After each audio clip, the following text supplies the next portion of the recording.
India and Poland in 2024 announced the elevation of their ties to a strategic partnership during Prime Minister Narendra Modi's 3-day visit to Poland in August last year. As a part of that, as part of normal diplomatic business, the Foreign Office consultations happen, and the Polish Secretary of State and the Deputy Foreign Minister, Mr. Wladyslaw Bartoszewski, has come to Delhi and just finished the latest round of Foreign Office consultations, and he's here joining us at ThePrint. Thank you, sir, for joining us. Thank you. To start off the conversation, just yesterday you had the Foreign Office consultations with Secretary West. There's been a new momentum with the strategic partnership, sort of an elevation of India-Poland ties. So I wanted to ask you, where really is this relationship going, especially as Poland has, the largest economy in Central Europe, has a strong military background. I think it's one of the highest spenders in NATO, with about a 5% GDP already. So how do you see the relationship between India and Poland developing, and with the emphasis on the strategic defense partnership as well?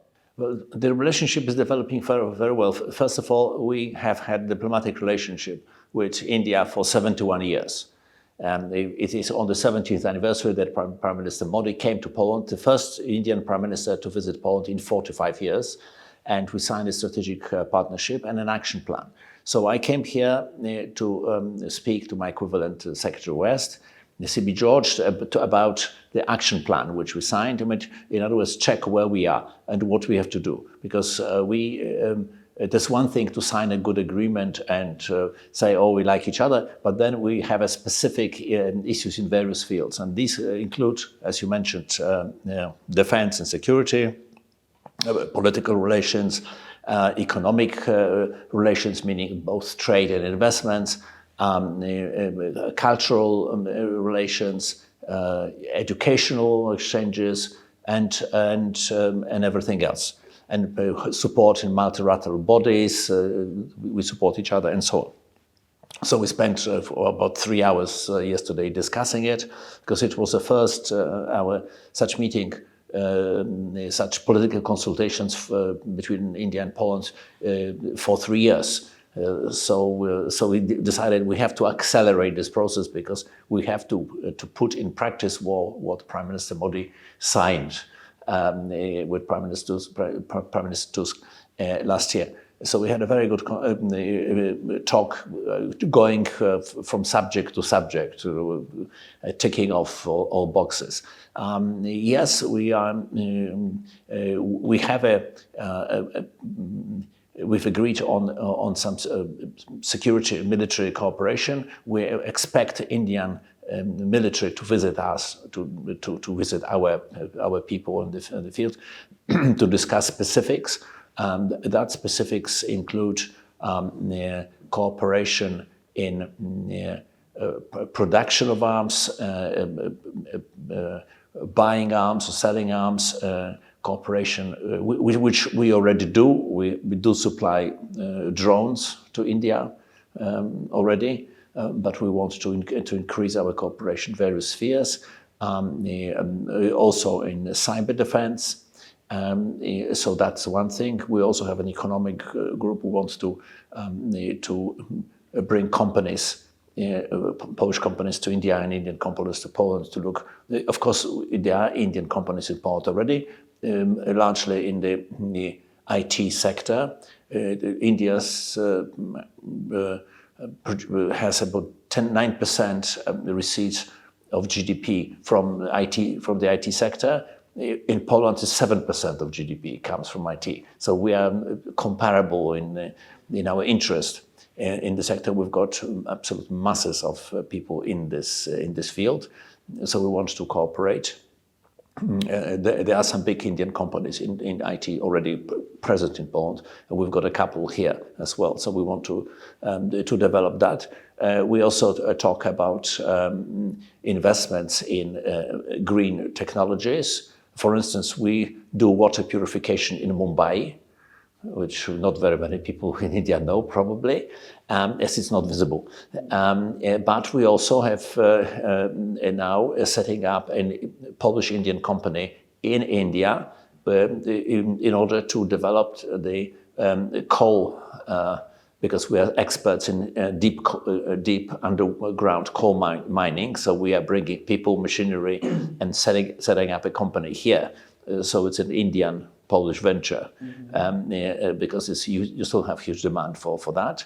But also in fintech, which we are quite good in, digitalizing the public sphere, which we can do almost everything now on a computer or on a telephone. We can get documents from various offices on your phone, which is something which it's very suitable for India being a huge, very large country with a huge number of people.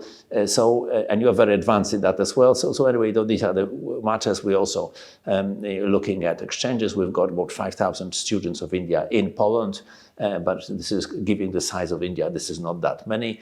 We offer courses in English to students, to foreign students in various universities. So that is another aspect we were discussing.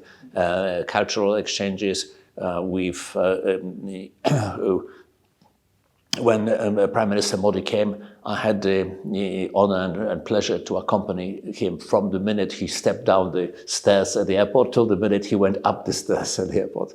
We spent all the time accompanying him, and he went to visit the square of the good Maharaja, and also a monument for people who the good Maharaja protected. And two of the children who were there greeted Prime Minister Modi and told him that they saw an Indian flag raised in 1947 on a mast. He was really moved, because that was quite symbolic. So we have some kind of intangible connections, which we also want to make sure they are preserved.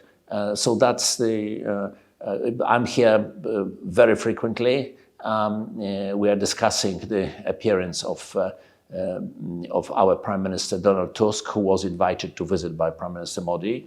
And so we are discussing that, and we are discussing my Minister of Foreign Affairs is coming this February to Jaipur for a literary festival, and hopefully meeting Dr. Jaishankar, whom he knows quite well because they've met many times in various places. And so we are trying our Deputy Prime Minister, who is a Minister of Digital Affairs and Cyber Issues, should be coming here for the AI summit in January. So we are trying to intensify our high-level contacts and fill them with concrete agreements to not to improve our relations, because the relations are good, but to put some real business contacts and business achievements and cooperation, cultural cooperation, educational cooperation, military cooperation, because now that we have a strategic partnership, it has to mean something. Right. And the one thing I wanted to ask you about, especially when it comes to the military, is that Poland borders Ukraine, and the issue is the war in Ukraine is very close to home. And in September, you had Russian drones in eastern Polish airspace. And we've seen in the last 2 weeks the negotiations. I think Steve Witkoff is meeting President Putin later Tuesday evening in Moscow. How do you see, two things? One is sort of where the war is, and secondly, these negotiations for peace, because it's been an American-led negotiation. There are reports of, the German Chancellor waking up and reading the Financial Times to find out that there's an actual proposal. Right? So how do you see this, the peace negotiations ongoing to sort of end this war? Well, the war started almost 4 years ago. There will be 4 years next February. And since that war started, Poland decided that the only way to be safe is to rearm. We are now spending just about 5% of GDP on defense, which doesn't mean anything unless you look at the GDP. So in reality, we are now fifth largest spender amongst 32 NATO states. We've got the third largest army after USA and Turkey. We have we invested very large sums of money in purchase of equipment in the United States and in South Korea. We are buying 1,000 tanks. We are bought 96 Apache attack helicopters. We are buying 36, I think, F-35s. We're buying hundreds of HIMARS, and we just signed a contract for 3 submarines. And so we are very active in defending ourselves together with our NATO allies. Yes, we face a threat because firstly, in September, we had some 20-odd drones coming into Polish territory, which we shot some down. We are now created a drone and anti-drone army specifically for this purpose. But worse, we are now, and this is something India can relate to, we've got sabotage attacks and lately attempted terror attack, where 2 individuals sponsored or employed or hired by the Russian military intelligence, GRU, we found out, we know who they are, tried to derail a train moving at 100 miles an hour on a bend, which had it succeeded, it would have produced massive casualties. So they are now pursued with the international order by the Interpol, because we know who they are, we know they went to Belarus. So we consider that to be act of state terror. You can relate to these kind of activities. And therefore, we are in a state which is not yet a state of war, but it's a kind of just before war. We have helped Ukraine from day one when the Russians invaded. We gave Ukrainians almost straight away 320 tanks, lots of munitions, lots of our personal carriers. We contributed to Ukraine roughly 4% of our GDP over that period, which we were a substantial helper. And our line is very simple. Nothing about Ukraine without Ukraine, and nothing about Poland and the other parts of the EU without us, without Europe. Because any kind of peace that means that Poland, for instance, cannot do something on our territory is completely unacceptable, as it would have been for India if we were told you cannot do something in one of the states of India. We looked at this original peace plan produced in Moscow, according to the media, and not denied by President Trump. That there's 28 points, which now withered down to 19, and probably will go further down from this. And they had lots of not acceptable suggestions to Ukrainians, to Poles, and to other Europeans. So we discussed these matters with the Germans, the French, the British, not in the EU, but still in Europe, and the Italians and so on. And this is taken into account. There was a meeting on last Monday between the Ukrainians team and Secretary of State Marco Rubio, which apparently was very good. I heard the news. I haven't seen anybody. I saw the Ukrainian negotiator on the way to Washington, but I haven't seen him on the way back because I was already in New Delhi. So I don't know what transpired. So we'll see what will come out of it. We are absolutely for peace in Ukraine. We don't want war, but we want peace which is first just, because in 1991 Ukraine was acknowledged by all the members of the United Nations as a sovereign and independent state with the borders which are now violated. So we do not accept the change of borders by force, and so territorial integrity is important for us as well. We'll see what will happen. We want peace. That will not mean a temporary ceasefire which would lead to another war. This time around, we expect a war with one of the countries which are members of the North Atlantic Treaty Organization. And of course, we look at it also from a different economic perspective, because many years ago we were a bankrupt country, like India many years ago was a poor country. Poland and India in the last 35 years, belong to the top 3 fastest growing economies. We moved from nothing much to be the 20th member by GDP in the world. This year we are overtaking Switzerland as the 20th, and the Americans, having the G20 presidency next year, said we will participate in that presidency because we got to the right level. In terms of something which was, India has moved to be the 4th largest economy in the world, and I hear President Modi saying that you very shortly will be the 3rd.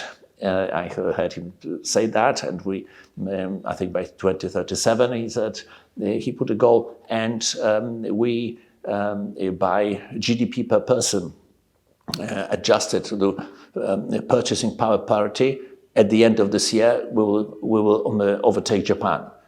So we are now in a slightly different situation, which also implies we cannot be ignored, and giving our huge contribution to defense spending in NATO, we are the biggest buyer of American arms currently. Apart from the US, we are the biggest buyer of American arms, and we are seen as a very solid ally by the Trump administration, because the arms produced that we bought are being produced in the States, and they're being produced in 15 states.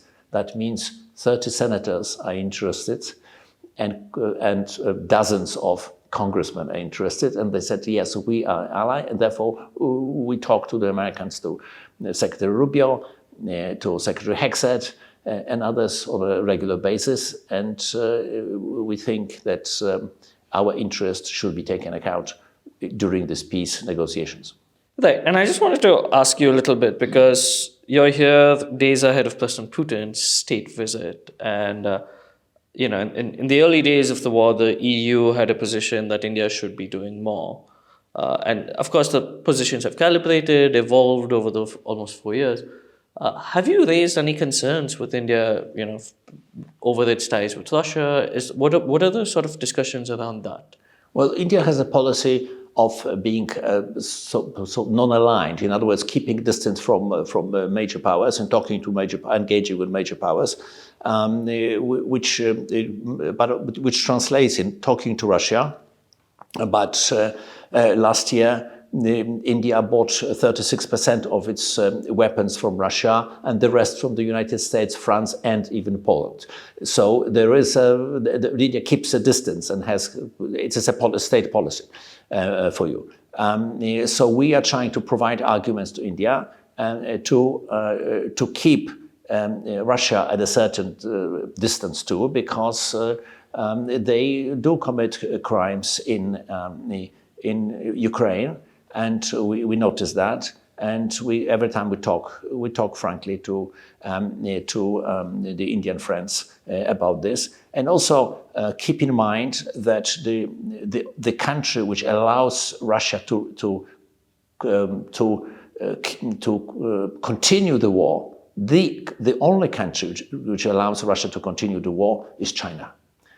Without China, that war would have stopped, because China provides Russia with money, with buying oil gas, the biggest buyer from Russian oil and gas, with access to technologies, with access to munitions, not Chinese, but North Korean. There's something like 8 million artillery shells went from North Korea to Russia, thanks to with the questions of China, and 80% of dual-use products which can be normally in a Chinese fridge but end up in a Russian missile. So we say to our friends in India, you have a difficult relationship with China. Keep in mind that this is a country which you do not consider to be a very friendly one, who is helping Russia, which we consider to be very unfriendly one towards us. So keep that in mind when you continue your relationship. And so we have honest discussions, and it's up to India to make up its mind. Having said that, as I said last March, which caused a big stir in the country, it's also thanks to Prime Minister Modi and Xi Jinping, President of China, that Putin did not use tactical nuclear weapons on the Ukrainian territory, which he was very keen to do. But Prime Minister Modi intervened as well, and Prime Minister Modi can persuade Putin because Putin listens to him. So Prime Minister Modi has lots of authority, and Putin. It's a good opportunity for the Prime Minister to help us towards peace. All right, and that brings me to my last question, and I think this is something that earlier this year, Poland held the presidency of the Council of the European Union, and that's when the College of Commissioners came to India on the 21st of February with President Ursula von der Leyen, and there was a timeline given for the conclusion of the free trade agreement, which was within the year. And we're now coming up to January. There are reports that it looks likely. For 6 months, Poland was, part of the EU Troika, managing the affairs of the EU. So how have you seen, and where do you see the FTA talks going? Do you think it will be concluded by the given timeline? And what are the major issues that you think need to still be worked on in the agreement?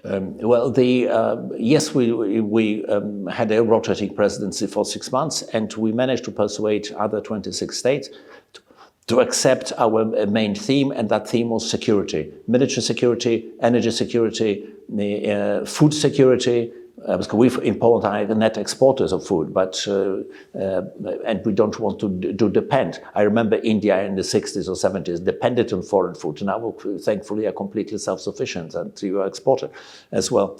Pharma security, we want to be able to keep our pharma going, and cyber security. Poland is now the most attacked country in the European Union by cyber attacks.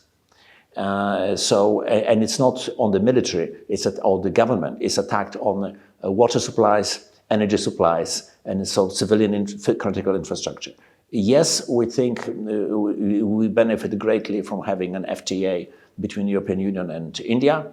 Yes, there are always difficult issues in such agreements, because there's always something which one side or the other would like to protect. In India, it's definitely the agricultural sector, because it's very important. And I hear that it will be possible to conclude the FTA in January next year. Of course, then it has to be ratified by 27 states. But once we agree, it's usually a matter of time, then it's concluded. And it's a huge opportunity, because it opens the 27 states in the EU do not control their trade. It's now controlled completely by the EU. So once we sign such an agreement, we then can freely trade with India, and India can freely trade with us. So huge opportunities open for both sides, and everybody is very keen to have it signed. And I think that will happen. Right, and so that was my last question, and thank you so much for joining us here at ThePrint, Minister Bartoszewski. Thank you very much.